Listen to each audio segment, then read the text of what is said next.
Boa noite, família Ibai. Que saudades de todo mundo, deste templo cheio, com calor humano, com aquele abraço gostoso, aquela troca de risadas, sorrisos. Estamos aqui mais um domingo, ou quando você puder ver esse vídeo, mas eu quero te convidar para que você busque essa presença do nosso Deus neste momento. Iremos cantar uma música que, aliás, ela não sai da minha cabeça tem umas 3 semanas, é antiga, mas eu estou no meio lá dos serviços, das atividades de casa e fico pensando nela e engrandecendo a Deus com ela. Até o Miguel já sabe cantar comigo. Mas que você aproveite este momento, este tempo e busque a presença do nosso Deus verdadeiramente, que Ele possa ser engrandecido pelas nossas vidas em mais este momento.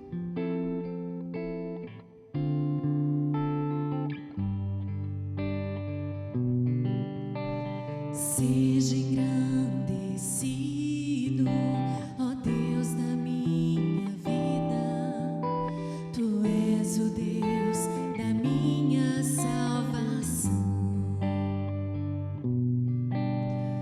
És a minha rocha, a minha segurança, meus lábios sempre te exaltarão.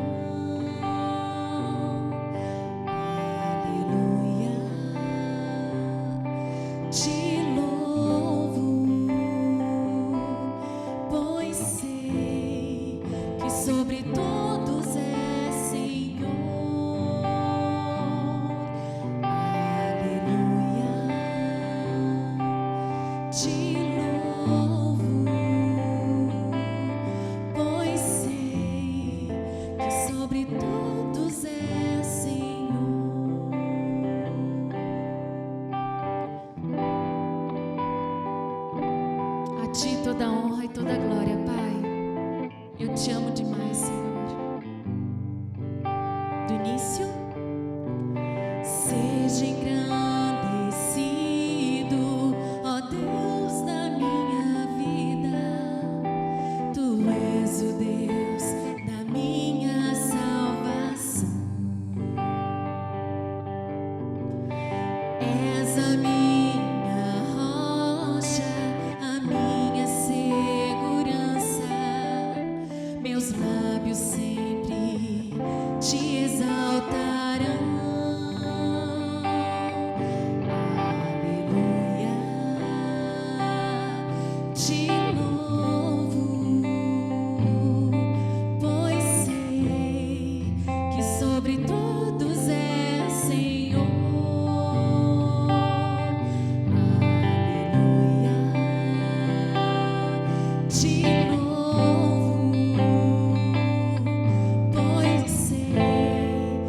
sobre todos é Senhor. Aleluia, aleluia, aleluia. Louvemos ao Senhor. Aleluia, aleluia.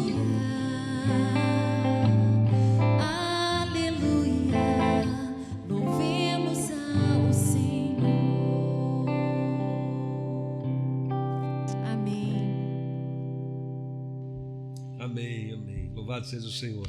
Que bom estarmos juntos aqui mais uma vez. Obrigado, Vivi, obrigado, Pinduca, pela participação de vocês aqui. A gente está com saudade de vocês, dos músicos, da igreja cheia, realmente.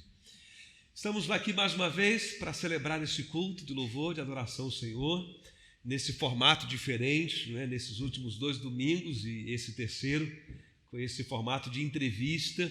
E daqui a pouquinho eu vou falar explicar um pouquinho por que a gente está pensando nesse formato e qual é a nossa expectativa, né, de compartilhar com você um culto com essa característica assim, de uma sala de bate-papo, né, de entrevista.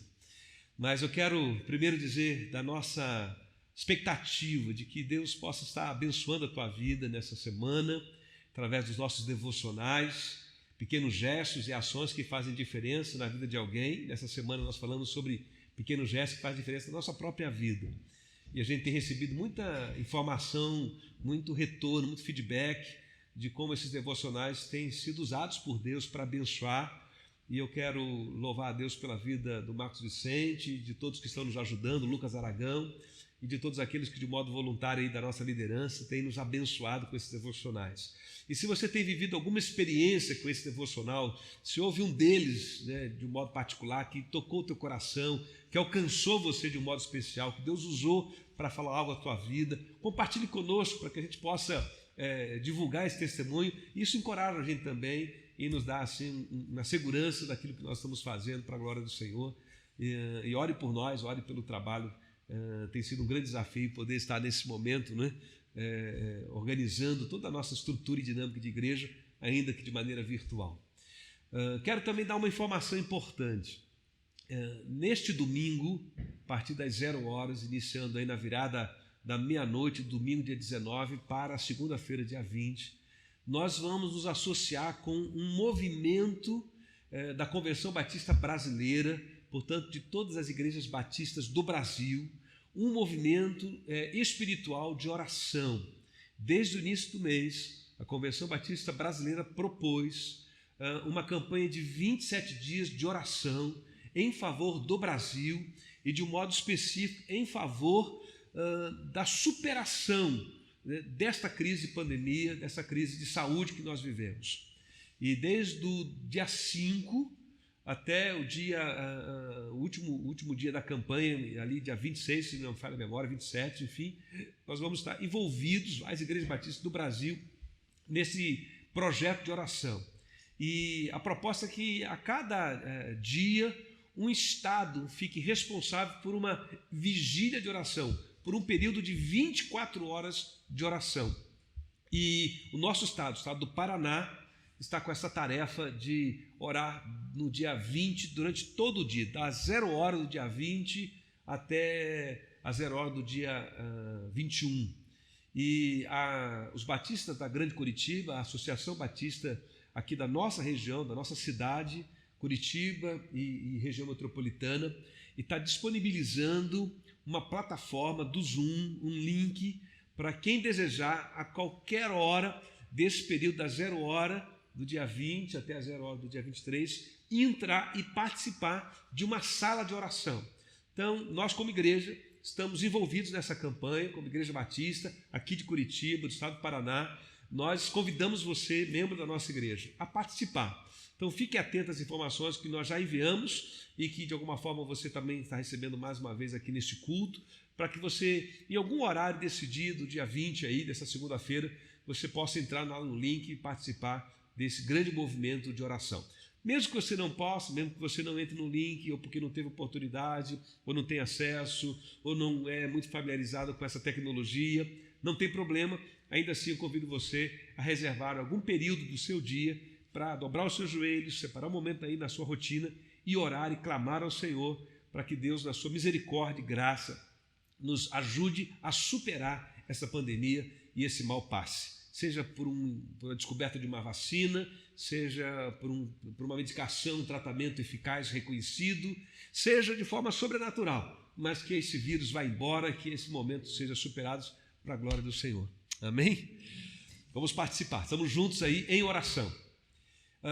Hoje nós estamos terminando esta série de 3 domingos com esse tema: faça o bem, seja do bem e seja discípulo de Jesus. E o texto de Atos, capítulo 10, verso 38, inspirou a gente nesse tema. Esse texto diz que Jesus andou por toda parte fazendo o bem. E eu quero situar você que talvez não tenha acompanhado o culto nos outros domingos, do momento que nós estamos vivendo e da proposta do culto dessa noite. No primeiro domingo, o pastor Samuel Esperandia esteve conosco aqui e ele falou dos projetos sociais e do sentido de missão integral, mas especificamente dos projetos sociais da Convenção Batista Pioneira do Sul do Brasil, a convenção da qual a nossa igreja faz parte e com a qual nós colaboramos. E o pastor Samuel tinha esse papel representativo de grandes projetos sociais. Às vezes a gente não pode estar envolvido diretamente, mas toda vez que você coopera, por exemplo, financeiramente, ou acompanha através das informações do Jornal Pioneiro, das informações que a gente divulga na igreja, e você ora, você está participando dessas obras sociais. E foi muito legal ouvir do que a nossa convenção e nós, as Igrejas Batistas da Convenção Pioneira, temos feito, então, através do nosso departamento, né, de serviço social. No domingo passado, nós tivemos a juventude presente, representada aqui no Lucas Gegeta e no Matias, e tomamos conhecimento, então, através do depoimento também da missionária Jaqueline, a Jaque, sobre esse projeto social do Parolim, Unidos do Parolim. E, de alguma forma, a presença deles era representativo desse envolvimento mais regional, mais próximo, na nossa cidade, não é? De um projeto que acontece numa comunidade carente aqui da nossa cidade, e do qual a nossa igreja participa através da juventude, não é? E, de alguma forma, a gente pôde ouvir um testemunho tão inspirador da dedicação da Jaqueline e do que Deus tem feito através da vida dela e de muitos outros que colaboram ali naquele projeto. Hoje, nós estamos terminando. E hoje a gente vai fazer algo diferente. Hoje nós queremos dar uma ênfase ao grande desafio que é, como profissional, cada um de nós, você que tem a sua profissão, sua atividade profissional, atuar como crente em Jesus, como discípulo de Jesus, através da sua profissão, daquilo que você faz, das suas competências, do seu conhecimento, da sua oportunidade profissional, vocacional, para fazer o bem. Então a gente parte daquela visão mais abrangente, né, institucional lá da convenção e termina fechando na experiência particular que cada um de nós como membro da igreja vive no seu dia a dia. A oportunidade de fazer o bem não é uma oportunidade que está circunscrita à esfera de grandes obras sociais, de grandes projetos sociais. Fazer o bem como Jesus, que andou por toda parte fazendo o bem, é uma oportunidade sempre presente, de modo também individual e particular na vida de todos nós. E para conversar sobre isso, e a gente pensar sobre isso de modo mais concreto, a gente está recebendo hoje aqui para a nossa entrevista, é o Charles de Paula. Charles é membro da IBAE. Charles, ele tem uma função, né, como presidente na função administrativa da igreja, é também líder na área de ensino, professor do EBD e um membro da igreja integrado nas atividades da nossa igreja, né, e a presença dele é uma alegria, uma bênção para nós aqui, né? E ele veio hoje, mas como profissional da área de saúde. Charles é médico, cardiologista, e a gente pensou nele porque a gente queria, através dele, reconhecer o grande desafio que é atuar na área de saúde hoje, seja como médico, seja na área de enfermagem ou de apoio, né, de alguma forma na assistência hospitalar, aqueles que estão chegando, especificamente aqueles que estão chegando nesse momento de crise, de pandemia, por causa do coronavírus. Então, Charles, seja muito bem-vindo, não é? Nessa noite aqui, não como membro da IBAE apenas, mas, sobretudo, como médico, como profissional e profissional da saúde, mas também representando esse profissional, qualquer que seja ele, de qualquer área que seja, né? E que atua como crente de Jesus e que faz da sua profissão uma oportunidade para abençoar vidas, para fazer o bem. Prazer ter você aqui, não é? Dê a sua saudação à igreja aí, sua boa noite, e a gente vai começar esse bate-papo então. Obrigado, pastor. Boa noite aos músicos, o pessoal da retaguarda aí. Boa noite a você que está no conforto da sua casa aí. E mais uma vez, de forma virtual, mas não menos próxima, a gente está se reunindo em nome de Jesus para continuar a sua obra e, de uma forma ou de outra, a gente também, nessa interação, a gente acaba, de uma maneira ou de outra, fazendo também o nosso trabalho como cristão, né? E recarregando as nossas baterias durante a semana, que às vezes é muito cheia, muito pesada, e a gente tem esse momento, agora no domingo, ou mesmo que você veja essa celebração num outro dia da semana. Mas é realmente um prazer estar aqui, e eu queria dizer, primeiramente, que eu me sinto lisonjeado com a escolha do pastor, mas, ao mesmo tempo, me sinto um grande representante de todos os profissionais, porque, de uma maneira ou de outra, todos nós, de uma maneira secular, desenvolvendo o nosso trabalho nas várias áreas do conhecimento humano, e isso, sempre que a gente faz com excelência para Jesus, nós estamos exercendo o nosso papel principal aqui na Terra, que é o papel de cristão. Muito bom. Obrigado, então, Charles, mais uma vez. E vamos começar essa conversa não é? Falando de uma coisa mais pessoal. Conta para a gente quanto tempo você tem de formado, não é? Como médico, como é que foi, o que te motivou a entrar na área médica, não é? E fala também um pouquinho depois da sua experiência de conversão, para a gente conhecer um pouco do Charles. Certamente tem muita gente assistindo a gente que não te conhece aqui da igreja, né? Pessoas de outros lugares que têm nos acompanhado em nossos cultos. Compartilha um pouquinho então dessa questão mais pessoal. O que te levou para a medicina, né? E o que te trouxe para o Evangelho de Jesus? Olha, a primeira coisa assim, ó, que muita gente diz assim, você, como muita gente que é médico ou engenheiro, advogado, sonhou isso desde criança. Para decepcionar um monte de gente, eu não sonhei isso desde criança. Na verdade, quem me conhece, além de ter uma mente muito prática, eu tenho uma mente muito pragmática também. E foi com muito pragmatismo que eu escolhi fazer medicina. Eu simplesmente peguei os 50 cursos que a Universidade Federal do Paraná tinha, estudei-os e dentro daquela grade eu falei, vou fazer medicina. Foi mais ou menos isso. Evidentemente, essa é uma conversa de guri da época, né? Pensamento de menino, mas hoje em dia eu entendo que tem o dedo de Deus nessa escolha, seguramente não só minha, como provavelmente de você que está me assistindo também, que talvez tenha tido outros motivos para ser o profissional que você é hoje, mas seguramente eu entendo que Deus me conduziu naquela escolha, né? E já tem quanto tempo de formado? Eu me formei em dezembro de 87, então lá são 32 anos e meio. Vou fazer 33 agora no final deste ano de 2020. Dá um tempinho, né, pastor? Já é um tempinho, né? Já é um tempinho. Já viveu bastante experiências aí.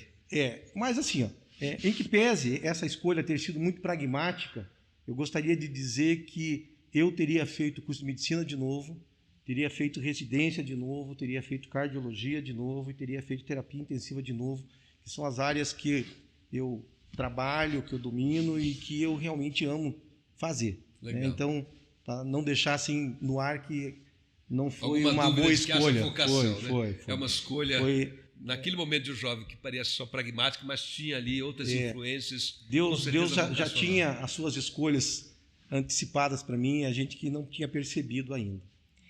Bem, em relação à igreja, o pastor perguntou como é que eu cheguei aqui, né? Bem, quem é da igreja, da IBAI, e quem é uma pessoa mais próxima a mim e a minha família, sabe que quem me trouxe à igreja foi a Sandra, né? Eu com 19 anos, 18 para 19 anos, conheci a Sandra e já no segundo semestre, na verdade, da faculdade, a gente começou a namorar em agosto de 82 e naquela época eu não posso dizer que eu não era um cristão, porque na verdade eu temia Deus, eu sabia que existia um plano de salvação e eu era de formação católica e eu ia às missas, eu tinha um compromisso com a juventude cristã daquela época, eu fazia parte, inclusive como líder já, nos 15, 16 anos, de um movimento chamado MOC, que era Movimento de Conscientização Cristã, que eu não sei se é um movimento que existe até hoje ou não dentro da Igreja Católica, mas de qualquer forma eu já tinha, digamos assim, esse olhar um pouco mais voltado para o cristianismo, né? Só que com a convivência com a Sandra e os convites para vir na antiga Igreja Batista Ucraína, né, eu acabei me deparando, 3 anos até depois de começar a frequentar a IBAI, num culto, uma noite muito fria de inverno, não lembro agora se era julho, agosto, mas eu lembro bem que era um pastor que estava fazendo uma missão na África do Sul e ele veio fazer uma pregação aqui da IBAI e nesse dia, nossa, aquilo caiu com uma luva a pregação e começou a fazer tudo sentido para mim. Então eu tenho aquele dia como o dia realmente da minha conversão, da minha consciência de que Jesus queria trabalhar na minha vida de uma maneira diferente. E já naquele mesmo ano, né, eu fui batizado aqui mesmo, né, pelo pastor Disseu Fernandes do Amaral. Era 15 de dezembro de 1985. Então, de cristão, esse final de ano agora, em dezembro, eu vou estar fazendo 35 anos também. tem mais tempo como cristão do que como formado aí na área. Então dá para dizer que eu não sou um médico cristão, que sou um cristão médico, né? Bom, para quem ainda não sabe, né, eu acabei não informando, o Charles é casado com a Sandra, que ele fez referência, que também fez medicina, e tem 2 filhos, não é? Um casal, que é o Lucas Gegeta e a Bruna, e tem um genro, né, que é o Luan, que casou com a Bruna, os 2 são casados. Que bom. Charles, vamos falar um pouquinho, então, do que trouxe você aqui, não é? Para esse nosso bate-papo, né? Um pouco da sua trajetória como um profissional cristão, ou um cristão profissional, né? Como você disse, né? E que tem, nesse momento, até especificamente, vivido essa experiência como médico, de alguma forma estar relacionado a essa política de enfrentamento, né? da pandemia. E a minha primeira pergunta para você nessa área é a seguinte: quando você tomou conhecimento, lá em março, não é? De que a Organização Mundial da Saúde anunciava que havia uma pandemia em curso no mundo, você como médico, como você recebe essa notícia? Quais foram os seus primeiros pensamentos e preocupações que surgiram aí? Olha, na verdade, eu acho que não somente eu e não somente os profissionais de saúde, mas de um modo geral, eu acho que a humanidade não esperava que nós fôssemos ter todas essas dificuldades que nós enfrentamos hoje no dia a dia. A última grande epidemia global da humanidade tinha sido em 1918, e evidentemente nenhum de nós está vivo para contar a história, né? Mas a história nos conta que morreram 50 milhões de pessoas nessa epidemia, né?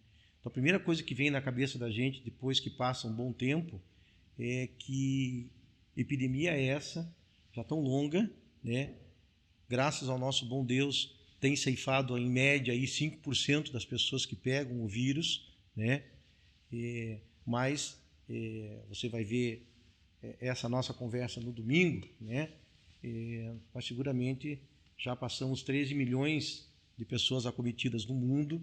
O Brasil já está passando os 2 milhões, o Paraná está passando 46 mil, Curitiba está passando 12 mil, e nós já ultrapassamos no mundo a casa de 580 mil pessoas mortas, né? E aqui no Brasil nós já passamos 75 mil, e os números vão se agigantando, né? E por trás de cada número tem uma história de vida, existem famílias, existem pessoas, né, que vão deixando lacunas, né? Mas voltando à questão inicial, eu realmente não imaginava essa dimensão, né? Não imaginava. Mas quem leu o Batista Pioneiro, não sei se foi mês passado ou mês retrasado, foi publicado, eu acho que até virtualmente, né, uma edição digital, não teve circulação, mas eu até escrevi um artigo sobre essa ameaça invisível, né? E quem olha lá vai dizer que eu fazia uma certa projeção que lá por setembro talvez nós estivéssemos saindo. Não sei se essa previsão está muito correta, não. Os números não mostram muito isso não hoje, pastor.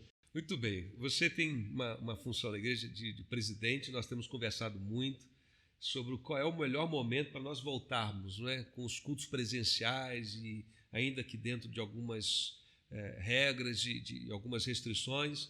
Mas eu queria perguntar a você, na sua perspectiva médica, dá para a gente um panorama do quadro hoje, não é? E qual seria a sua recomendação para a gente, né, nesse momento, né? Alguns talvez possam ficar em casa, outros talvez precisam sair para trabalhar. O que você recomendaria para a gente como médico, né? Na verdade, assim, a doença é democrática, todo mundo pode pegá-la, mas ela faz maiores estragos nas pessoas mais idosas, né? Se a gente for fazer uma análise criteriosa dos óbitos no Brasil e no mundo, de cada 5 pessoas que morrem, 4, em média, têm acima de 60 anos e têm comorbidades. Então, ela que pese, por vez ou outra, e isso se torna notícia, uma pessoa jovem ou sem comorbidade sendo ceifada pela doença, não é a regra geral, né? Mas, assim, de todo modo, nós, mais jovens, eu já nem me incluo tanto com 57, né? Mas o pessoal mais jovem faz a doença, muitas vezes, de forma assintomática. Mas, como disse, a doença é democrática e ela passa. Então, muitas pessoas jovens hoje em dia são vetores para as pessoas mais idosas, para seus avós, né, em casa, para as pessoas queridas, seus pais, às vezes os mais idosos. Eu não vejo, pastor, num cenário de curto prazo, a gente voltando a se reunir, infelizmente, aqui no culto, com todo mundo presente, todo mundo presente, com o salão cheio, né? Eu imagino que durante algum tempo, não sei se muitas semanas ou alguns meses, mas espero que pelo menos a gente tenha a cantata de Natal este ano aqui, né? Presencial, a gente possa se reunir, porque realmente as curvas no Paraná e em Curitiba ainda estão subindo, não houve estabilização da doença. Nós tivemos um retardo do início de uma doença um pouco mais grave aqui, porque também nós fizemos um fechamento mais cedo, né? Favoreceu, né? Que favoreceu a gente não ter muitos casos no início, mas o enfrentamento agora ele está acontecendo com números mais elevados. E acho que no momento eu não vejo a curto prazo, mesmo com o distanciamento correto, uso de máscaras, álcool gel, o que a gente pensar, né? Até porque, para quem não conhece o nosso salão aqui de culto, tem uma entrada única, né? Então é difícil esse tipo de situação, né? A recomendação então ainda fique em casa, quem pode ficar, tome os seus cuidados, e quem está saindo, saia e volte para casa com todos os cuidados, não é hora de relaxar, né? É isso, pastor, não tem nada diferente disso, não é hora de relaxar, e nós estamos em bandeira laranja, mas eu não sei se na próxima semana ou na outra, pelo menos aqui em Curitiba, no Paraná a gente já viu que o nosso governador flexibilizou um pouco as medidas, mas aqui talvez a nossa secretária de saúde, aí, a Márcia Russulac, talvez aperte um pouquinho nas próximas semanas, aí, porque nós chegamos a incríveis hoje, 90%, 95% de taxa de ocupação em alguns hospitais, e alguns deles sequer têm vaga mais. Então, nós estamos chegando naquele limite onde nós talvez tenhamos, eu não vou dizer a quebra do sistema, mas a saturação do sistema. Então, a gente tem que realmente pensar nisso, né? Ficar em casa, se proteger e proteger o outro também, né? Porque isso é importante também, Sim. né? Que se diga, né? Às vezes a questão da máscara, né? A gente às vezes encontra o pessoal com máscara por aqui, né? Na verdade, eu uso máscara para te proteger, pastor, e você usa para me proteger, né? Para quem está de casa, talvez assim, o pessoal não está usando máscara lá, mas nós estamos num estacionamento seguro e nos bastidores aqui está todo mundo usando máscara, né? Então, usando máscara. Chegamos todos de máscara aqui. E todos sairemos de máscara daqui. Sairemos de máscara, ok. É muito importante ouvir isso, porque o Charles apresenta para nós essa perspectiva como médico, né? E é uma pessoa que a gente conhece, da sua seriedade, né? E do seu compromisso profissional. Isso dá para a gente segurança, né? Nesse mar de informações, às vezes tão desencontradas, né? A gente se sente abençoado com uma fala como essa vindo de você, Charles. Obrigado. Então, fique em casa, todo o cuidado possível. Mas deixa eu falar, Charles, com você agora. Vamos caminhar sobre a vida cristã de um profissional. Você como profissional médico, mas pense, não é? E pense que a sua fala é uma fala de um profissional. Às vezes a gente pensa que servir a Deus tem a ver com estar no templo, ser professor de EBD, ser pastor, missionário, ou, como talvez os 2 primeiros domingos possam ter sugeridos, não é? Estar envolvido em uma obra social. Então essa é uma visão muito reduzida de boas obras, de boa ação, de fazer o bem, que é o nosso tema, não é? E, no entanto, a gente acredita que quando um profissional trabalha, e trabalha, como você disse no início, com excelência, motivado em amor, como quem presta um serviço primeiro a Deus, ele está fazendo o bem. Como é ser um profissional cristão? Fala para a gente como é que é essa sua experiência. Acho que a minha experiência ela também vai de encontro a todas as outras pessoas que estão aqui, estão nos assistindo e que são profissionais, evidentemente, das suas mais diversas áreas e que também são cristãs, que, na verdade, quando a gente serve, seja a gente como médico ou pastor do seu ministério ou os músicos aqui com a sua arte, aliás, né, lá em Salmo diz assim, tangei com arte e com júbilo. Então não adianta a gente ser apenas expert no que a gente faz, né? Ter qualidade do que a gente faz em termos científicos, tecnológicos ou até ser o profissional mais de ponta na sua área. mas nós temos que fazer isso também com júbilo, porque nós fazemos o nosso trabalho para o Senhor, né? Então, quando eu estou atendendo no meu dia a dia, né, e eu penso, e até estava falando com o pastor aqui nos bastidores antes de a gente entrar ao vivo, que eu entendo a questão do fazer o bem como um fruto do Espírito. Até estava lembrando que lá em Gálatas, né, a bondade é um dos frutos do Espírito, né? Então não tem como a gente conhecer a vontade de Deus para a nossa vida, e entre elas a bondade, se nós não tivermos um relacionamento sério com Deus. E o inverso também é verdadeiro, né? E também nós estávamos conversando e lembrando de um texto lá que está no livro de Tiago, se não me engano, capítulo 4, versículo 17, que diz assim: quem conhece e sabe que tem que fazer o bem e não faz, comete pecado. Né? Então, muitas vezes, a gente vem com aquela frase, né, talvez imbuída até de um certo distanciamento de fazer o bem, de querer se incomodar com o outro, dizer, eu não faço mal a ninguém. Mas também nós temos o pecado da omissão. A gente saber que tem que fazer determinada coisa e não fazer, né, isso é indiferença. Né?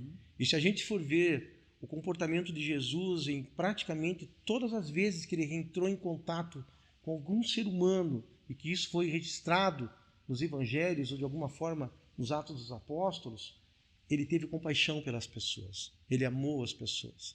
Então, eu entendo que o nosso trabalho tem que ser feito com muita compaixão e como se a gente estivesse fazendo para o Senhor.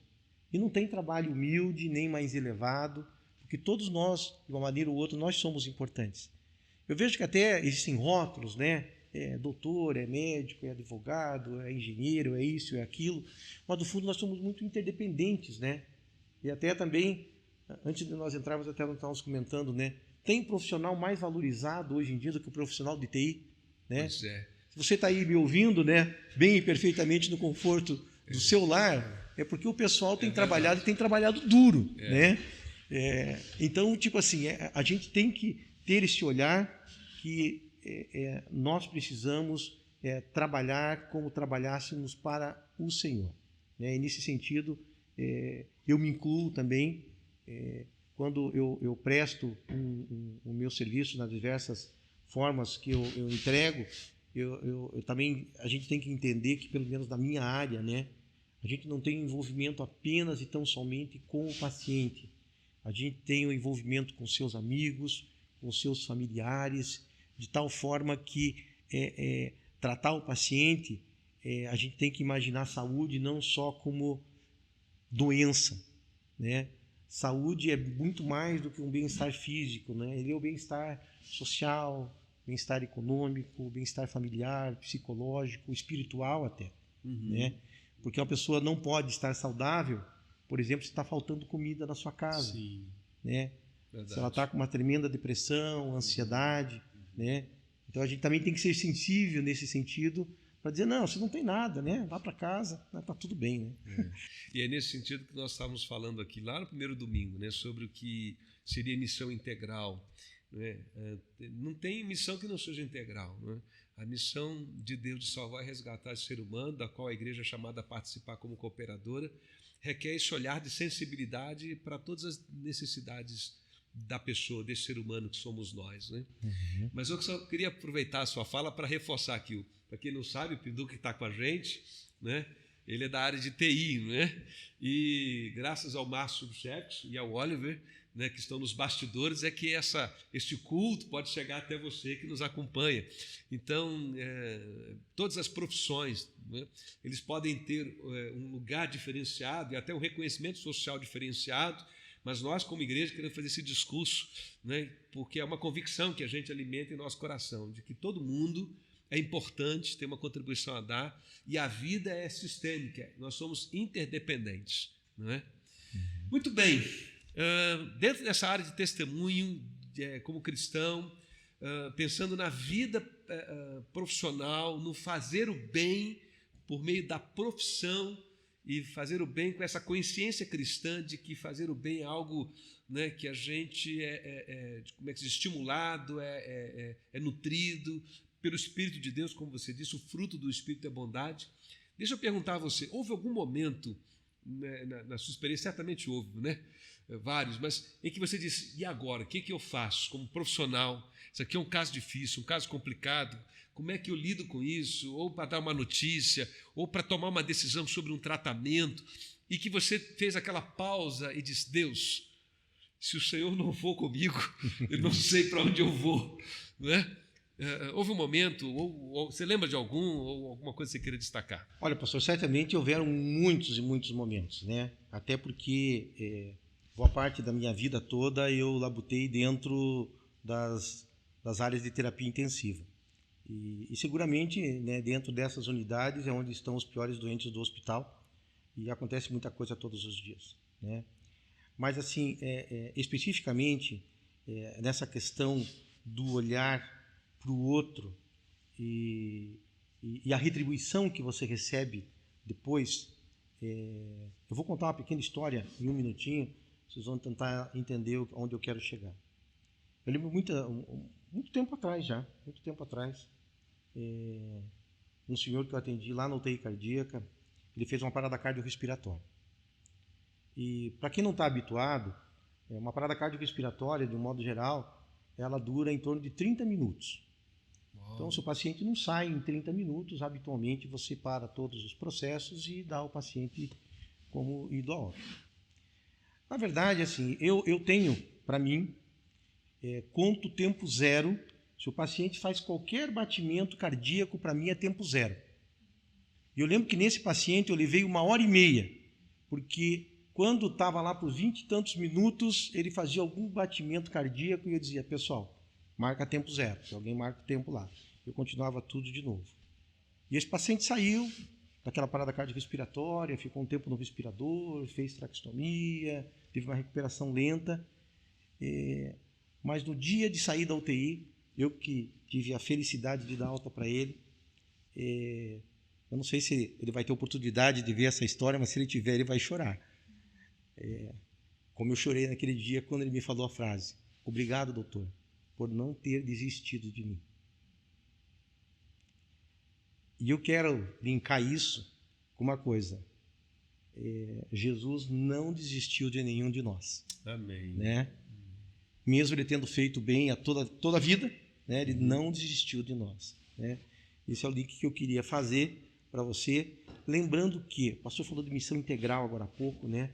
Eu fiquei lembrando de um livro que eu estou lendo aos poucos, que fala sobre missão integral, e nós temos uma grande comissão, que não faz parte necessariamente, mas também é integrada com ela, da nossa vida secular, que é a missão de nós levarmos o Evangelho a toda criatura.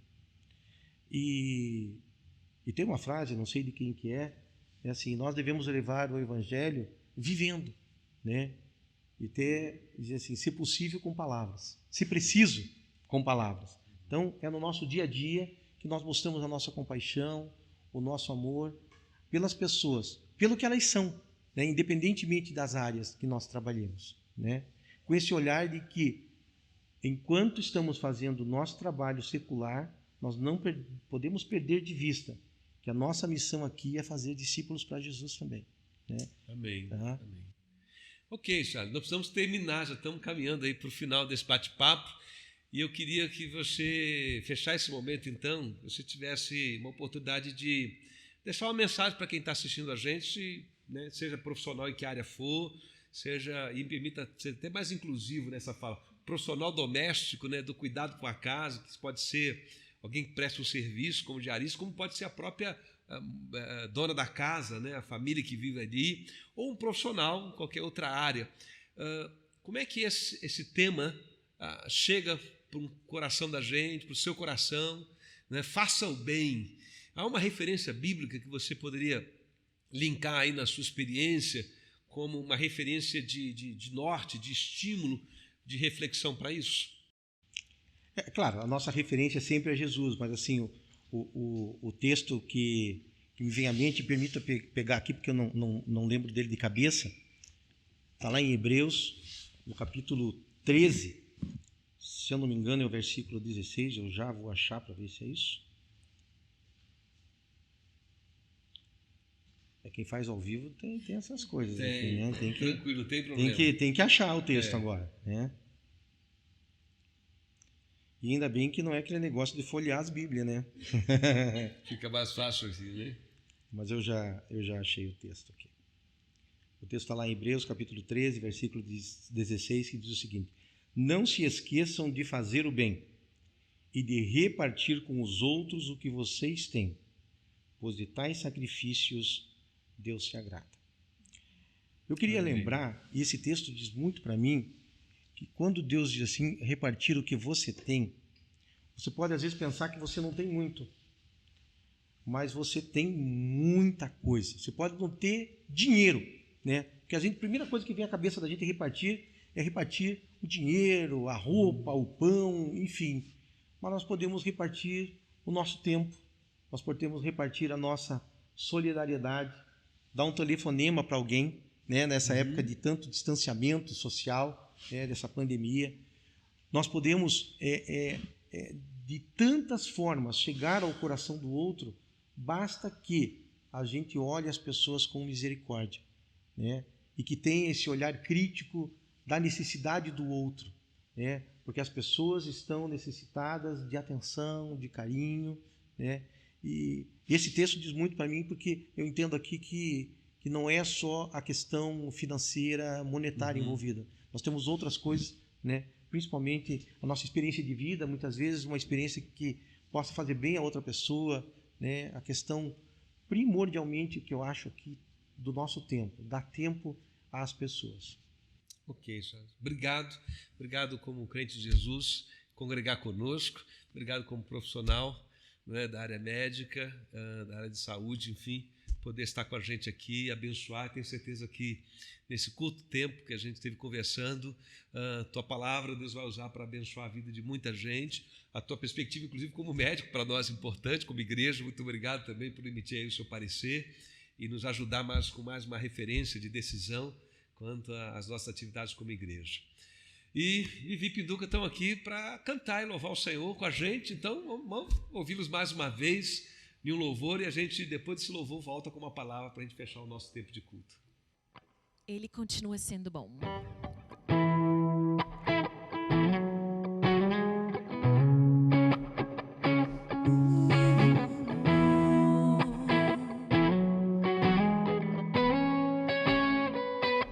Um dia a gente aprende a confiar em um Deus que faz milagres, que ouve a nossa oração e que se faz presente aqui. Um dia a gente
Eu quero deixar com você uma palavra no livro de Êxodo, capítulo de número 4, apenas um verso que quero destacar aqui, o verso de número 2.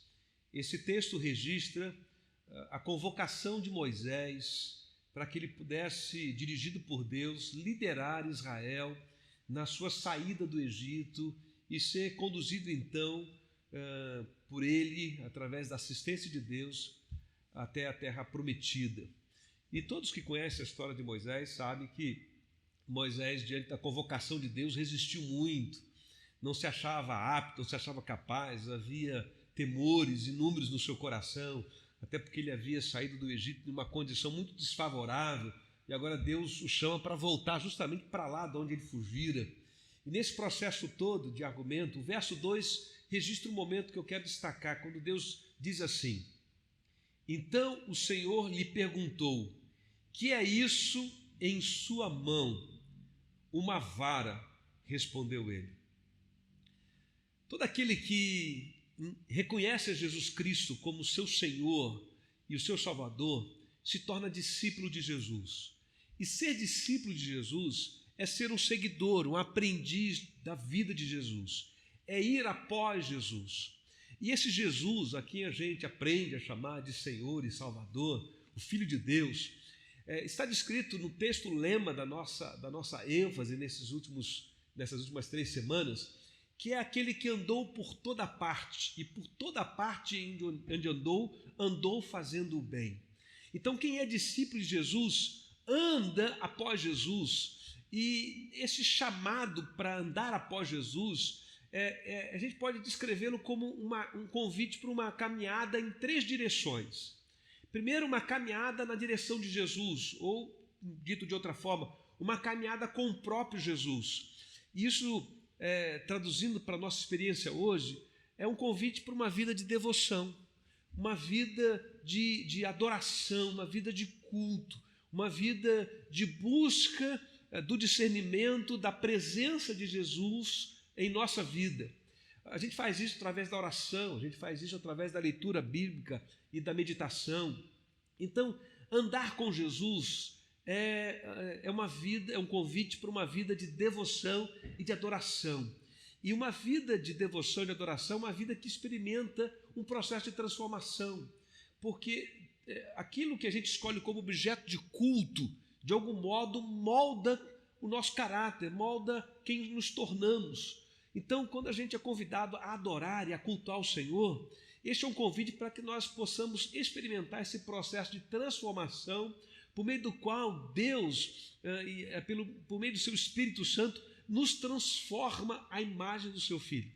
Então, esse é o primeiro convite, é nessa direção que a gente deve caminhar todos os dias, com Jesus, na direção de uma vida cada vez mais parecida com Jesus. E isso é um processo de adoração, de devoção, de rendição e de reconhecimento do senhorio de Cristo na nossa vida.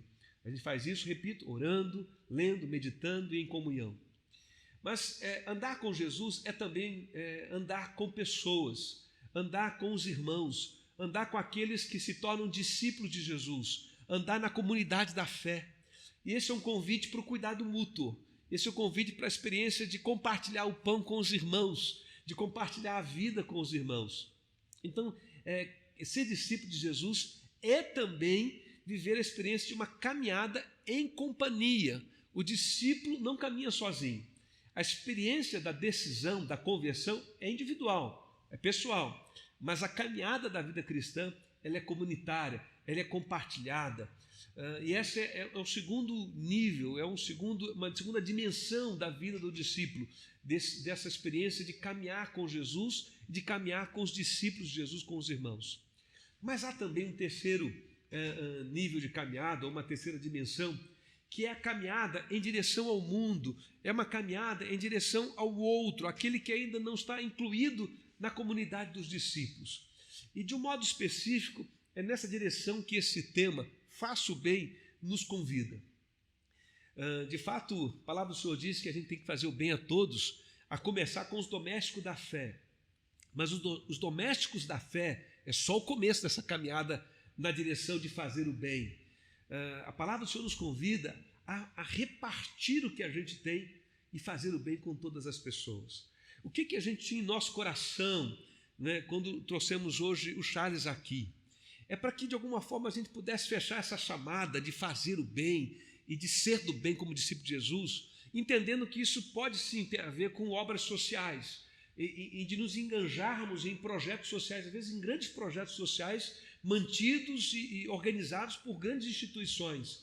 Mas pode significar, às vezes, olhar para a nossa cidade, né, como foi o caso do domingo passado, ilustrado aqui na juventude, na presença da Jaque, olhar para a nossa realidade mais próxima e pensar como é que eu posso ajudar a minha cidade em Curitiba, o meu bairro, a ser um bairro melhor, e melhor não só para mim, melhor para todos que vivem aqui. Mas hoje a gente fecha esse momento pensando como é que eu posso, no meu dia a dia, mesmo como um profissional, seguindo Jesus, fazer o bem a todas as pessoas. E nesse sentido, esse é um convite a andarmos com Jesus e por Jesus no mundo, agindo em favor do reino de Deus. E aí talvez você esteja se perguntando, bom, o que isso tem a ver com Moisés, né? A gente olha para esse texto de Moisés, Moisés exerceu uma liderança que era espiritual, mas era também uma liderança de governo, política, como uma espécie de estadista de Israel naquele primeiro momento, quando a nação sai daquela condição de escravo do Egito e ganha esse status de ser uma nação em Canaã, na terra prometida. E ele resistiu muito a esse chamado. A gente poderia dizer que foi um chamado profissional. Ele resistiu muito. Ele dizia, eu não sou a pessoa certa. Ele insistiu e Deus até, de alguma forma, fica meio que aborrecido, né? E vai persuadindo, insistindo com Moisés. E a certa altura ele faz essa pergunta, o que você tem na sua mão, Moisés?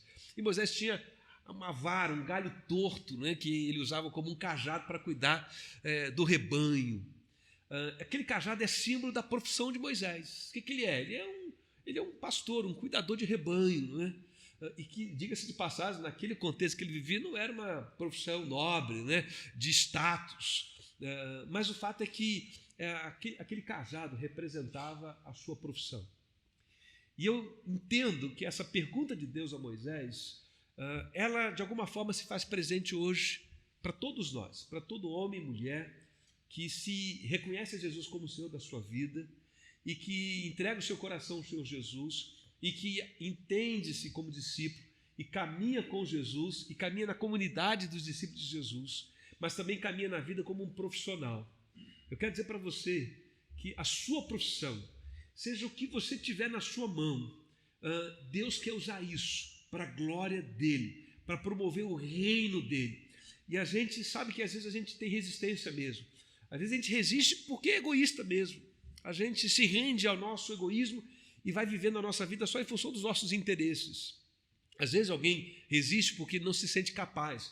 Por exemplo, Gideão também não se sentiu capaz. Quando Deus o chamou para uma condição, né, de liderar Israel num momento difícil, de batalha, ele disse, eu sou o menor da minha casa, a minha casa é a menor da minha tribo e a minha tribo é a menor de Israel. Ele disse, eu sou pequeno demais para a tarefa que o Senhor está me chamando. Mas Deus disse, é com você que Deus quer contar, Gideão. Eu queria dizer para você que Deus quer contar com você.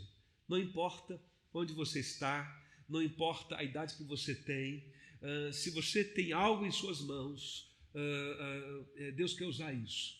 Algumas pessoas talvez digam agora, pastor, eu não tenho mais nada nas minhas mãos, eu estou aposentado, eu estou agora só, né, deixando os dias passarem, a idade está pesando. Mas você pode orar? Você pode mandar uma mensagem para o WhatsApp para alguém? Você pode encaminhar esse link desse culto para alguém? Então, isso é o que você tem nas suas mãos. Faça isso. E se você não sabe o que fazer, eu tenho certeza que se você orar ao Senhor, o Espírito de Deus vai dizer o que você tem que fazer, vai te guiar também nisso.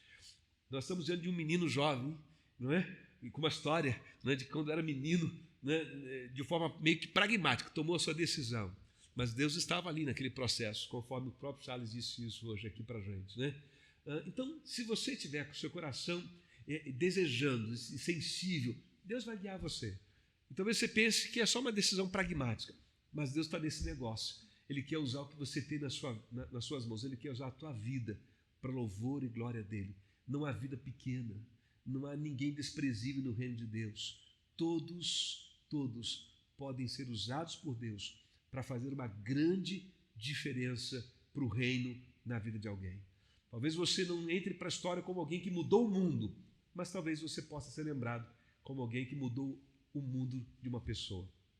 O mundo de uma pessoa, às vezes, pode ser mudado por um WhatsApp, por um telefonema, por uma palavra, por um gesto, por um ato profissional.